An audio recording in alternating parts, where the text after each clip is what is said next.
reaction was fear. Because I'm looking around and I'm saying, here's someone that has come up to this yard again.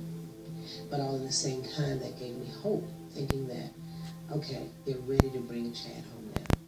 The typewritten note is a demand for ransom, the second the Choice family has received, and the first contact with the kidnappers in more than a year. The note reads, I guess you have suffered enough. Even though he misses you a lot, he will never see you again unless you cooperate with me. Last time, death came close upon your son because of your stupidity. It will take $6,000 and no police. Get the money before next Tuesday and I will contact you. When the second note was received, I think I had a couple of reactions. One was, it appeared to me that whoever was sending the notes was almost taunting the family, reopening a wound. By this time, our hopes that Chad was alive were slim. We really didn't have any idea in our own minds that he would still be alive. So another demand would seem very strange. Detectives passed the note along to forensics. The note, however, carries no prints or other clue as to who might have sent it. Chad's family could do nothing but wait for further instructions. And there was this renewal for a brief moment, and then we sat there and we waited and waited and waited on a call that didn't come through. Karen Choice never gets a follow-up call after the note left under her windshield, and the case goes cold again. It will remain that way for 2 more years, until 1994, when a bank gets robbed, setting in motion a series of events that lead detectives back to the young boy's kidnapping.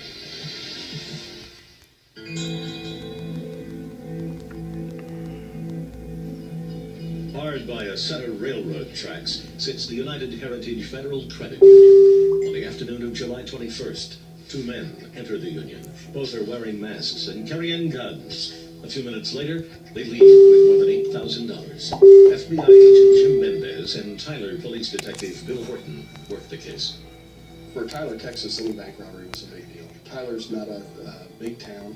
It's a fairly small town. We didn't have a whole lot of bank robberies. We had some general suspect information, and no evidence really recovered at the scene that would lead us to anybody in particular.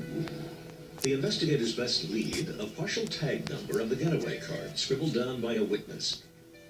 Texas Department of Motor Vehicles provides 400 possible matches to the partial plate number. Better than nothing, but still a long shot. 400 cars is a lot of cars to try and sort down, and the state of Texas is a big state. We started in Tyler and started working our way out, looking at possibles, and as time went on, we still hadn't identified any vehicles that would be good, viable leads. 3.5 months later, Horton and Mendez are rapidly getting nowhere when the credit union gets hit again.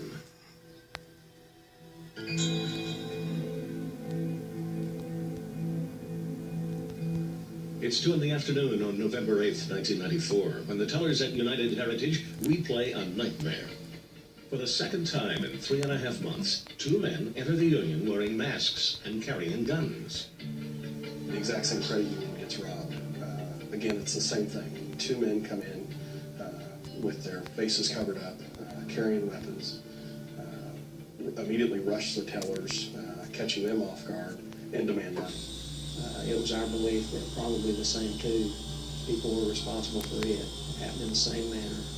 2 black males walked in, masked. Unlike the first robbery, this time surveillance cameras are in place, capturing an image of the 2 suspects. One of the pieces of clothing was fairly unique. The rest of it was pretty nondescript, but then one of the subjects was wearing a hooded plaid jacket, and the hood on the jacket was solid gray. Details on the robbery, as well as pieces of the surveillance tape, are broadcast 3 hours later on the 5 o'clock news.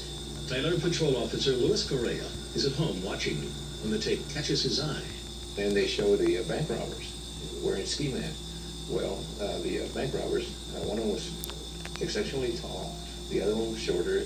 Just moments earlier, Correa was standing outside his home when he noticed his next-door neighbor, Chris Wells, walking down the street with a friend. Wells is tall, while his companion is short, both wearing clothes similar to what Correa had seen in the surveillance video. To a veteran cop's eye, the 2 seemed to be acting strange. Both young men were looking behind their shoulders, over their shoulders, and every time a car went by, they looked at it, and they acted real nervous. Correa gets on the phone and shares his suspicions with detectives. Bill Horton believes Correa's tip is a long shot, but worth checking out. It sounded like a pretty good lead because the officer knew him and was very adamant about the clothing that he was wearing at the time, which, like I say, was within not too many minutes after the robbery. Jim Mendez and fellow FBI agent Jim Hersley head over to Criswell's home. His brother Keith answers the door.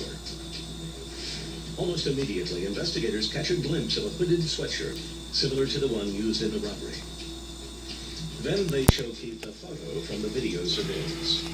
We showed him the photograph, and he literally looked at it, this is a photograph that you can't really make out a whole lot other than that jacket. He says, that's Chris.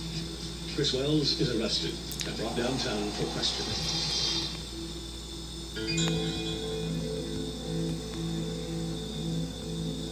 You have the right to remain silent, not make any statement at all. Inside an interview room, Detective Bill Horton sits with Chris Wells. The topic of discussion, robbery. Right now, we're looking into robbery of a credit union over on Oakland Street, the railroad tracks in Houston. Why don't you tell us what you know about it? Confronted with the videotape, Chris Wells confesses to both credit union robberies, fingering a local named Gene Lindsay as an accomplice, and another local named Pat Horn as the brains behind the stick-ups. He said, but, whenever we gotta get, you gotta be down for it. He said, we gonna handle nothing, gonna handle blood.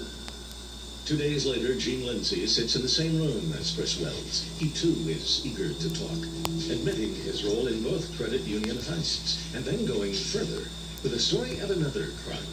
This one not robbery, but murder, pure and simple. He said, mother, you gonna die. Who, that man said that? Chris said that. Okay. I told him, no, man. What did the man do? He tried to take out running. In October of 1991, Chad Choice is abducted from his home in Tyler, Texas. 3 years later, 3 men, Chris Wells, Gene Lindsay, and Pat Horn, are implicated in a series of local bank robberies. The connection between the missing boy and the robberies is well hidden, revealing itself in small steps. The first of those being a story of murder that took place on a dusty afternoon alongside a country road in Smith County, Texas.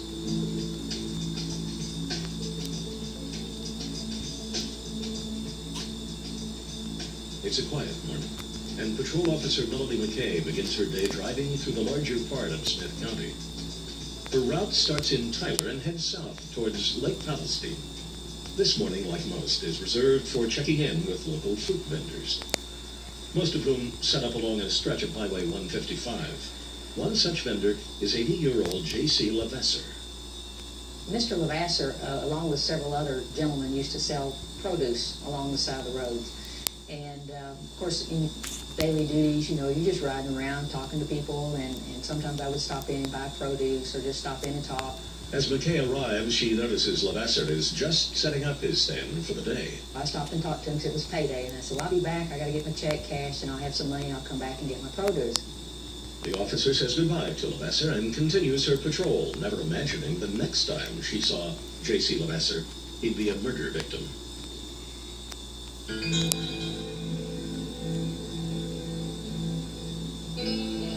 3 p.m., and Officer McKay is just finishing rounds when she picks up a call on her radio. J.C. Levasseur has disappeared from his fruit stand. McKay arrives on scene a few moments later. I was looking around his stand, see if there's anything unusual, and his fruit was still there. There was still some money under a rock. Didn't show any real signs of struggle. And they said, well, his truck is parked down here almost in the middle of the road. And at the time, something was wrong. Just in my gut told me something was wrong. Levasseur's truck is abandoned, less than a mile from his fruit stand. No keys, sitting in park, windows rolled down, and I thought, why would it be all the way down here when it's parked beside the trailer usually? So that didn't make any sense to me. A bystander then calls for Melody's attention, saying he's found something in the woods. He leads the patrol officer down a dirt path. So I walked down there, and the minute I saw the clothes and everything, I knew immediately it was Mr. Levasseur. That was kind of tough, to have talked to somebody that morning, and now you find him dead on the ground. Levasseur lies face down in the woods, a pool of blood underneath his head. The first question that comes to McKay's mind, why? And I thought, you know, this poor man, you didn't have to do this to him. You know, he couldn't fight you, even if there was one or three or more. And he would have given you that old truck. I mean, you could tell it happened to him pretty quick, because it's like he just fell down, not to his knees or anything. He just